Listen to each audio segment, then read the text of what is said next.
Now the serpent was more subtle than any beast of the field which the Lord God had made. Yea, hath God said, Ye shall not eat of every tree of the garden? We may eat of the fruit of the trees of the garden, but of the fruit of the tree which is in the midst of the garden, God hath said, Ye shall not eat of it, neither shall ye touch it, lest ye die. Ye shall not surely die. For God doth know that in the day ye eat thereof, then your eyes shall be opened, and ye shall be as gods, knowing good and evil. And when the woman saw that the tree was good for food, and that it was pleasant to the eyes, and a tree to be desired to make one wise, she took of the fruit thereof, and did eat, and gave also unto her husband with her, and he did eat. And the eyes of them both were opened, and they knew that they were naked, and they sewed fig leaves together, and made themselves aprons. And they heard the voice of the Lord God walking in the garden in the cool of the day. And Adam and his wife hid themselves from the presence of the Lord God amongst the trees of the garden. Where art thou?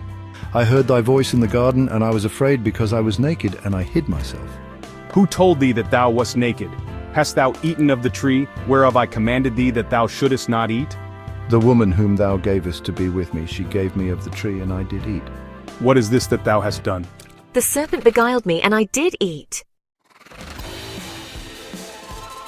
And the Lord God said unto the serpent, Because thou hast done this, thou art cursed above all cattle, and above every beast of the field. Upon thy belly shalt thou go, and dust shalt thou eat all the days of thy life. And I will put enmity between thee and the woman, and between thy seed and her seed. It shall bruise thy head, and thou shalt bruise his heel. Unto the woman he said, I will greatly multiply thy sorrow and thy conception.